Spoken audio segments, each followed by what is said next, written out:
Kaveri hospitals, Khaleelwadi, Nizamabad 24 గంటల అత్యవసర సేవలు, నిపుణులైన డాక్టర్లతో.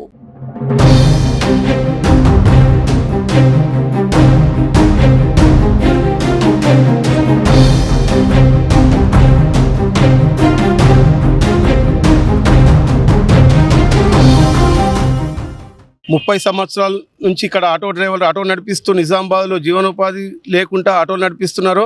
ఈరోజు కాంగ్రెస్ ప్రభుత్వం మహాలక్ష్మి పథకం పెట్టి ఫ్రీ బస్సు చేసింది. ఆటో డ్రైవర్లకు ఈరోజు డబ్బులు లేక ఇబ్బంది పడుతుండ్రు. ఎందుకంటే గిరాకులు లేవు, అడ్డాల మీద గిరాకులు లేవు. అడ్డాల మీద వెళ్ళవాడితే పోలీసు వాళ్ళతో ఫోటోలు కొడుతుండ్రు. మరి డ్రెస్సులు అని అడుగుతుండ్రు, డ్రెస్సులు లేవని ఫోటోలు కొడుతుండ్రు. ఈరోజు అయ్యప్ప స్వామి ఉన్న వ్యక్తికి ఫోటో కొట్టిన నాకు ఇంతకుముందే ఫోన్ వచ్చింది. అయ్యప్ప స్వామి ఫోటో కొట్టాలని గవర్నమెంట్ చెప్పిందా? అయ్యప్ప స్వామికి డ్రెస్సులు బ్లాక్ డ్రెస్సులు వేస్తారు కదా, మీరు యూనిఫామ్ వేయాలని చెప్తుండ్రు. ఏ జిల్లాలో లేవు, ఇక్కడనే యూనిఫామ్ అని అంటున్నారు, ఇక్కడనే ఫోటోలు కొడుతుండ్రు. మరి ఆటో డ్రైవర్లు 30-40 సంవత్సరాల నుంచి ఆటోలు దింపుకుంటా వాళ్ళకు కిరాయి కట్టకుండా ఇండ్లు సొంత ఇండ్లు లేవు. ఈ కిరాయి ఇండ్లు, ఈ డబుల్ బెడ్రూమ్లో ఆటో డ్రైవర్లకు డబుల్ బెడ్రూమ్ స్థానం కల్పించాలంటని ఈరోజు మేము కలెక్టర్కు వినతి పత్రం ఇవ్వడం జరిగింది. 54 దరఖాస్తులు ఇచ్చినాం ఆటో కలెక్టర్కు.